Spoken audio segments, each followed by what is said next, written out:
Он многолик и многообразен. Публичные призывы к насилию, оскорбление какой-либо расы, публичное оправдание террористических действий, любая деятельность, угрожающая безопасности общества, нарушающая права и свободы граждан страны, относится к экстремизму. Борьба с этим преступлением регулируется федеральным законом 114 и ведется в двух направлениях – профилактика и выявление, предупреждение, пресечение. Если человек, например, попал к нам в поле зрения, пока он, так сказать, занимался экстремизмом, там в интернете что-то писал, мы проведем с ним беседу и обозначим, да, человеку, и с большой вероятностью человек исправляется и выходит на правильный путь.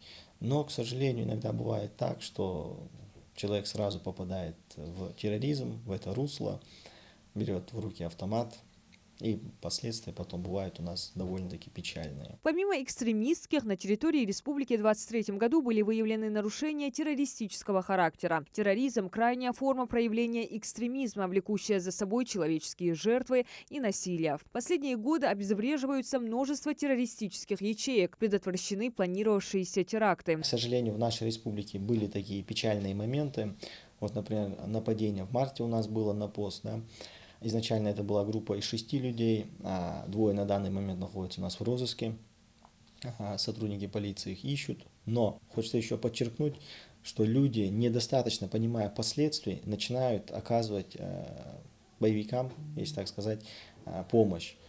Как это проявляется? Кто-то им помогает едой, кто-то лекарствами, кто-то дорогой, кто-то перевозит.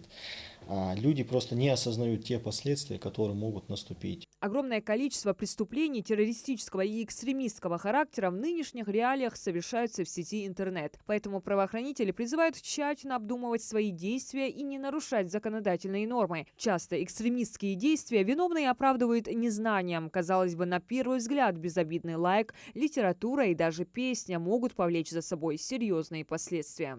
Очень часто наша молодежь по незнанию, а все вы знаете, да, то, что незнание, оно не освобождает от ответственности. По незнанию, например, есть у нас такой исполнитель Тимур Муцураев, некоторые его произведения, они запрещены. Но имеется в виду, когда массовое распространение идет. Вот, например, казалось бы, да, безобидно человек слушает музыку, в принципе, ничего такого, но потом у нас идет привлечение данного человека, да, к административной ответственности. Органами госвласти, в том числе правоохранителями и судом, принимаются комплекс мер по профилактике терроризма и экстремизма. Правоохранители отмечают, чаще всего радикальные убеждения формируются в молодежной среде. Молодые люди легче поддаются влиянию вербовщиков, поэтому являются наиболее активными участниками конфликтов и различного рода деструктивных организаций. Молодые люди у нас в возрасте от 18, скажем так, да, до 25, более такая уязвимая группа риска, потому что они только начинают познавать этот мир, получать какие-то знания, да, вот. А в свою очередь вербовщики, надо отметить то, что они являются у нас психологами. В связи с этим они знают, как устроена детская подрастающая психология, то, что есть юношеский максимализм, то, что дети пытаются показать то, что они уже созрели, что они могут самостоятельно принимать какие-то решения.